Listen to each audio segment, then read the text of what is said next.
Hello guys, mumeze gute? Nongeye ndagarutse kuri Ikaze TV Sport. Welcome. Amakuru yari meza, n'ubundi ni ka kabazo kamwe mbazaniye, akabazo ugomba gukina nawe maze ukaba wagatsinda.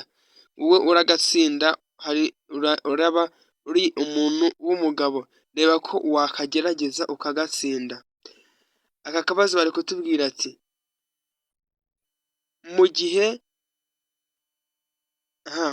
mu mijyi no ku yindi mihanda y'igihugu igenwa na minisitiri ushinzwe gutwara abantu n'ibintu,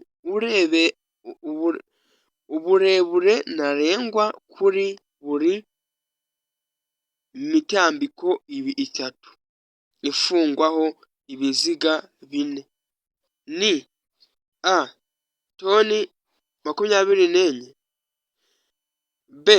toni 10, c.